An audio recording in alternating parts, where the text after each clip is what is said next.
Hi friends, నేను మీ మహాతో ముచ్చట్లు ఛానల్కి స్వాగతం అండి. ఎలా ఉన్నారు అందరూ? అందరూ బాగుండాలి, అందులో నేను ఉండాలి.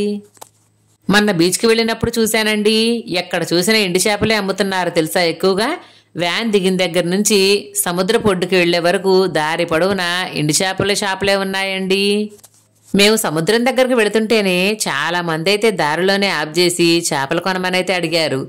మేము సముద్రం దగ్గరికి స్నానానికి వెళుతున్నాం కాబట్టి తిరిగి వచ్చేటప్పుడైతే ఖచ్చితంగా తీసుకుంటామని చెప్పామండి.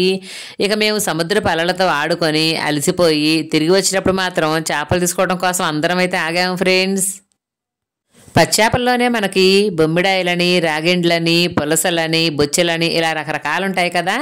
పచ్చేపల్లోనే అన్ని రకాలు ఉంటాయనుకున్నాను, కానీ ఎండు చేపల్లో అంతకంటే ఎక్కువే ఉన్నాయి ఫ్రెండ్స్. చాలా రకాల పేర్లు అయితే చెప్పిందండి ఆవిడ.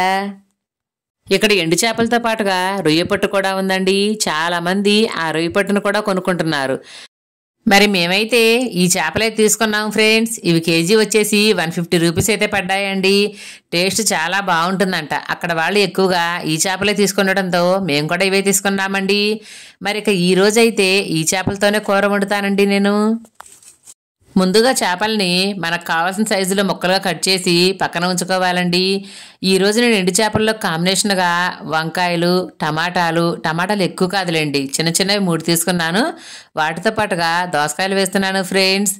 దోసకాయ, వంకాయ, టమాటా, ఎండు చేప కర్రీ ఎక్సలెంట్గా ఉంటుందండి. కావాలంటే మీరు ఈ కాంబినేషన్ ఒకసారి ట్రై చేసి చూడండి. మరి ఇక మనమైతే ఈ కూరగాయలు కట్ చేసి పక్కన ఉంచుకుందామండి.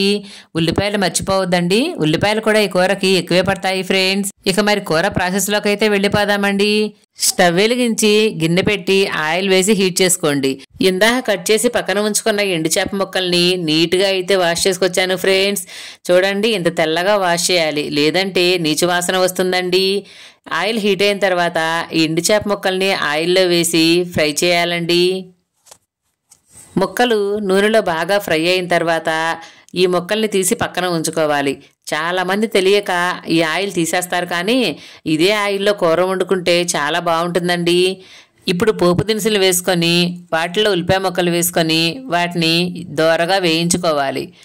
ఉల్లిపాయ ముక్కలు దోరగా వేగిన తర్వాత వాటిల్లో మనం కట్ చేసి పక్కన ఉంచుకున్న దోసకాయ ముక్కలు, అలాగే మనం కట్ చేసిన 2-3 టమాటాలను వేసి మగ్గించుకోవాలండి.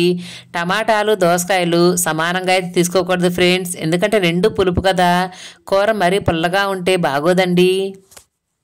ఇప్పుడు ఇవి మగ్గి ఇలా ఆయిల్ పైకి తేలిన తర్వాత కట్ చేసిన వంకాయ ముక్కల్ని వేసుకోవాలి. నాకైతే ఈరోజు వంకాయలు కట్ చేస్తుంటే చాలా పుచ్చకాయలు వచ్చాయండి. అసల్లో ఈ చలికాలం కూరగాయలు ఎక్కువగా పుచ్చు వస్తూ ఉంటాయంట, అదైతే చూసుకోండి.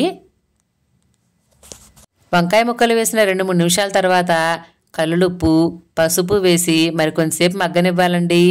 వంకాయలు చాలా త్వరగా మగ్గిపోతాయి ఫ్రెండ్స్, వీటికి ఎక్కువ టైం పట్టదండి.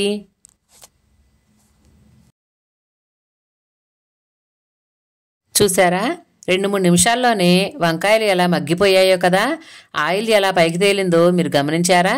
ఇప్పుడైతే ముక్క మగ్గింది కాబట్టి దీనిలోకి కారం అయితే యాడ్ చేస్తున్నానండి. మరొక విషయం ఏంటంటే, ఎండు చేపలు, గోంగూర ఇలాంటి కూరలకి ఉప్పు అలాగే కారం కూడా కొంచెం ఎక్కువగానే పడతాయి ఫ్రెండ్స్. కారం వేసి కలయి తిప్పి ఒక 2-3 నిమిషాలైతే సన్నని సెగ మీద మగ్గనివ్వాలండి.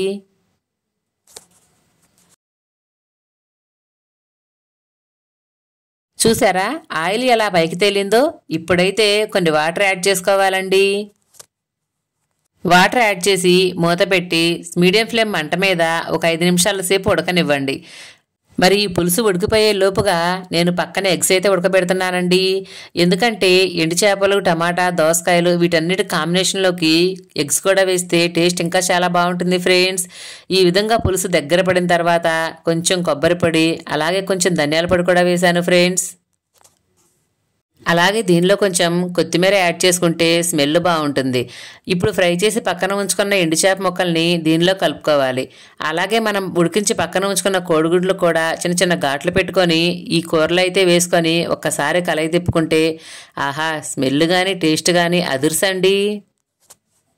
మొత్తానికి సముద్రం దగ్గర నుంచి కొనుక్కొచ్చిన చేపలతో అయితే కూర వండేశాను ఫ్రెండ్స్. టేస్ట్ అయితే ఎక్సలెంట్గా ఉందండి. మరి మీలో ఎవరైనా ఈ కాంబినేషన్ ట్రై చేసి ఉంటే నాకు ఖచ్చితంగా కామెంట్ చేయండి. అలాగే వీడియో నచ్చితే లైక్ చేయండి, షేర్ చేయండి, అలాగే నా ఛానల్ సబ్స్క్రైబ్ చేసుకొని నన్ను సపోర్ట్ చేయండి.